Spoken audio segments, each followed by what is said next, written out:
Hello दोस्तों, welcome to my YouTube channel. Hope आप सब लोग अच्छे होंगे और बड़े अच्छे से अपनी स्टडी कर रहे होंगे। जैसा आपको पता है, मैंने वीडियो री एग्जाम के लिए UP SSC video target series launch की है, जिसका टाइटल है सिलेक्शन खुद से। इसमें मैं डेली आपको टास्क देता हूँ, वो आपको कंप्लीट करने होते हैं। ठीक, आपको लिंक प्रोवाइड कराता हूँ वीडियो का, या अपने नोट्स प्रोवाइड कराता हूँ PDF के रूप में अपने टेलीग्राम चैनल 200 आउट ऑफ 200 पे। मैं उम्मीद कर रहा हूँ बड़े बहुत ईमानदारी से और बहुत मेहनत के साथ आप उन टास्क को कंप्लीट कर रहे होंगे, और अपने सारा ध्यान आपका जो आजकल है वो पढ़ाई पे होगा। ठीक है ना, सारा ध्यान आपका पढ़ाई पे होना चाहिए। एग्ज़ाम में बस अब लगभग 1 महीना शेष बचा है, तो आप जितना हो सकता है सारी चीज़ों को साइड में रख के अपना सारा ध्यान पढ़ाई पे कर लें। 1 महीना आप जितना पढ़ सकते हैं उतना अपने आप को दें, अपनी मेहनत को दें। ठीक, 15 दिन इस टास्क के हो चुके हैं। आज मैं बात करूंगा इस वीडियो में 16वें टास्क में आपको क्या क्या चीज़ करनी है और क्या क्या आपको पढ़ना है। ठीक, आपको पता है GS में हिस्ट्री चल रही है। आज हिस्ट्री का लास्ट टॉपिक रह गया है सामाजिक एवं धार्मिक सुधार आंदोलन। आज हिस्ट्री कंप्लीट हो गई आपकी। 6-7 नंबर की हिस्ट्री आती है। अगर प्रीवियस ईयर की मैं बात करूं, जो 2022 में एग्ज़ाम, 2018 में एग्ज़ाम हुआ था, तो उसमें आई थी 6-7 नंबर की हिस्ट्री आई थी। तो आपके 5-6 नंबर आराम से बन जाएंगे। अब आपने काफ़ी हिस्ट्री पढ़ी है, सारे टॉपिक्स आपने क्लियर कर रखे हैं। तो आज आपको पढ़ना है सामाजिक एवं धार्मिक सुधार आंदोलन। इसकी लिंक मैं आपको डिस्क्रिप्शन में प्रोवाइड करा दूंगा, जो वीडियो आपको वॉच करनी है। ठीक है, इसमें सारे याद कर लेना कि किसने क्या स्थापना की, जैसे आर्य समाज, ब्रह्म समाज, प्रार्थना समाज, और कब की। ठीक है ना, ये कभी कभी डायरेक्ट क्वेश्चन एग्जाम में पूछ लिया जाता है। हिस्ट्री की बात हो गई। अब मैं बात करूंगा हिंदी में। हिंदी में आपको लूसेंट का पहला टॉपिक पढ़ना है, भाषा खंड। इसमें हिंदी भाषा का विकास कैसे कैसे हुआ, हिंदी भाषा के कौन कौन से अनुच्छेद हैं संविधान में, ये आपको सारा पढ़ना है। और इसमें एक पार्ट ये भी है कि जो धार्मिक एवं सामाजिक सुधार आंदोलन हुए थे, उसमें हिंदी का विकास में क्या योगदान रहा, उनका आंदोलन का हिंदी के विकास में क्या योगदान रहा, तो उसमें भी ये टॉपिक आता है। हिंदी लूसेंट में दिया हुआ है ये सारे, आर्य समाज, ब्रह्म समाज। तो वो भी आपको इसमें से दोनों मतलब काफ़ी हद तक मिलते जुलते हैं, तो आपको वो पढ़ना है। ठीक है ना, आप देखोगे लूसेंट में उसका भी आपको 1-2 पेज में आपको वो भी आपको मिल जाएगा कि आर्य समाज, ब्रह्म समाज, प्रार्थना समाज, ये सारा आपको लूसेंट में हिंदी का पहला चैप्टर है भाषा खंड, उसमें आपको देखने को मिल जाएगा। तो इसलिए मैंने दोनों को एक ही दिन रखा है कि आपको पढ़ने में ज़्यादा आसानी हो जाए। अनुच्छेद सारे देख लेने हैं कि हिंदी का कौन सा अनुच्छेद हिंदी का किस अनुच्छेद में हिंदी भाषा के बारे में क्या क्या बोला गया है। ठीक, और सारे MCQ लगाने, 3-4 क्वेश्चन इस टॉपिक में से आते हैं, भाषा खंड में से 3-4 क्वेश्चन आपको देखने को मिल जाएंगे। कौन सी बोली कहाँ बोली जाती है, उसमें कौन सी भाषा का विकास कैसे कैसे हुआ, ये आपको सब देखने को मिलेगा। GS की बात हो गई, हिंदी की बात हो गई। अब मैं बात करूंगा रीजनिंग की। रीजनिंग की आज आपको पढ़ना है न्याय निगमन, जो सबसे ज़्यादा एग्जाम में पूछा जाता है। रीजनिंग का वेटेज है, जब मैंने वेटेज बताया था कि 2018 एग्जाम में किस किस का कितना वेटेज रहा रीजनिंग में, तो उसमें बताया था कि न्याय निगमन के आपको 3-4-4-5 क्वेश्चन, और ये कथन निष्कर्ष, इनको अगर मैं सबको मिला दूं तो 14-15 क्वेश्चन की वेटेज रहती है।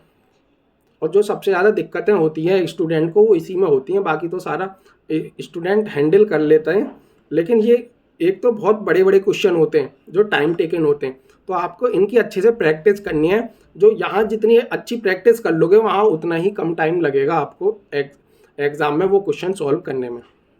न्याय निगमन अच्छे से करना है। मैं PDF आपको टेलीग्राम चैनल पर प्रोवाइड करा दूंगा। पॉलिटी में आपको पढ़ना है संवैधानिक संस्थाएं, जैसे इलेक्शन कमीशन हुआ, वित्त आयोग हुआ, नीति आयोग हुआ, ये आपको सारे पढ़ने हैं। इनके अनुच्छेद तो जरूर याद कर लेना, सीधा क्वेश्चन अनुच्छेद में आएगा। और इनके अध्यक्ष, आजकल अध्यक्ष कौन है, UPSC का अध्यक्ष कौन है, ठीक है ना, ये जितनी भी संवैधानिक संस्था हैं, ठीक, वो आपको अच्छे से पढ़नी है और इनके अनुच्छेद याद करने हैं। मैं जो भी आपके नोट्स हैं वहाँ से आप हेल्प ले सकते हैं, या मैं अपने नोट्स आपको जितने भी मेरे पास अवेलेबल हैं मैं आपको प्रोवाइड करा दूंगा। ठीक, पॉलिटी में भी अब 1-2 दिन की क्लास रह गई है, आई थिंक कल की और क्लास रह गई है। पॉलिटी और हिस्ट्री आपकी कंप्लीट हो गई। पॉलिटी में 5-6 क्वेश्चन आएंगे आपके, और 6-7 क्वेश्चन हिस्ट्री में। मैंने 12-13 नंबर का आपका अच्छे से तैयार हो गया है। ठीक, यूपी स्पेशल की बात करूं तो यूपी स्पेशल में आज आपको पढ़ना है उत्तर प्रदेश की राज्य व्यवस्था। मैंने क्रेजी जी के ट्रिक का लिंक आपको डिस्क्रिप्शन में मिल जाएगा। लेक्चर नंबर 12 है ये। इनका 12वां लेक्चर है उत्तर प्रदेश की राज्य व्यवस्था कि विधान परिषद, विधानसभा ये कैसे काम करते हैं किसी स्टेट में, वो आपको सब जानकारी होनी चाहिए। यूपी स्पेशल और करंट इनका वेटेज ज़्यादा है। इनका 7-8, 8-8, 9-9 क्वेश्चन आते हैं। 17-18 क्वेश्चन दोनों के होते हैं। तो मैंने सारा मटेरियल आपको स्टडी मटेरियल प्रोवाइड कराया हुआ है, करंट का भी और यूपी का भी। और एक एक टॉपिक मैं डेली लेके चल रहा हूँ जिससे एक सिस्टमेटिक वे में सिलेबस कंप्लीट हो अच्छे से। ठीक, तो आपको ये 4-5 चीज़ें पढ़नी है। हिस्ट्री में पढ़ना है सामाजिक धार्मिक सुधार आंदोलन, हिंदी में भाषा खंड, रीजनिंग में न्याय निगमन, और पॉलिटी में संवैधानिक संस्था जितनी भी हैं वो पॉलिटी में पढ़नी है।